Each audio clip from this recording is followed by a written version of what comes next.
आदित्य की आंखों से आंसू बह निकले। अचानक उसे एहसास हुआ कि उसने कितनी बड़ी गलती कर दी है। उसने अपने दादा को अकेला छोड़ दिया। उसी रात उसने फ्लाइट बुक की, दिल्ली के लिए। सुबह जब आदित्य अस्पताल पहुंचा तो वार्ड नंबर 12 में एक सफेद चादर के नीचे एक बूढ़ा शरीर लेटा था। डॉक्टर ने कहा, वो रात में चल बसे, मगर आपके नाम एक चिट्ठी छोड़ी है। आदित्य ने कांपते हाथों से वो चिट्ठी खोली। उसमें लिखा था, प्रिय आदित्य, अगर तू ये चिट्ठी पढ़ रहा है तो शायद मैं अब नहीं हूं, पर मुझे कोई गम नहीं, क्योंकि मुझे यकीन है कि तू जरूर आएगा। मैंने तेरे लिए वो पुराना बक्सा छोड़ दिया है जिसमें तेरी बचपन की तस्वीरें, तेरे खिलौने और तेरे नाम की मिट्टी की गुल्लक है। बेटा, मैंने जिंदगी में बहुत कुछ खोया, पर तेरी याद कभी नहीं छोड़ी। बस इतना याद रखना, रिश्ते वक्त की धूल से नहीं, मोहब्बत की खुशबू से जिंदा रहते हैं। तेरा दादा राम नारायण। आदित्य वहीं फूट फूट कर रो पड़ा। वो देर से आया था, लेकिन बहुत कुछ समझ गया था।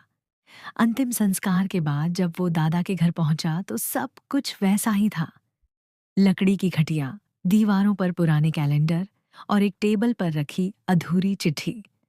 उस चिट्ठी में लिखा था, आदित्य, इस बार दिवाली पर आना, साथ में लड्डू खाते हैं।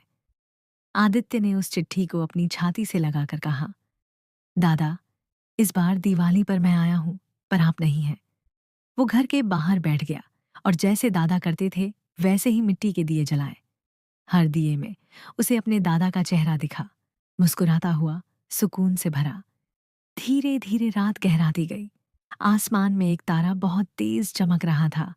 आदित्य ने आंसू पोंछते हुए आसमान की तरफ देखा और कहा, दादा, अब मैं हर साल दिवाली यहीं मनाऊंगा, आपके साथ। उस दिन के बाद से आदित्य हर साल गांव आता है। उसी पुरानी बेंच पर बैठता है जहां दादा बैठते थे।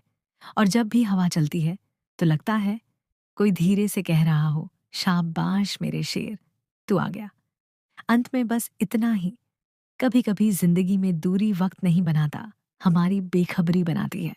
रिश्तों को संभालने के लिए बस एक मुलाकात काफी होती है, लेकिन वो अगर सही समय पर हो।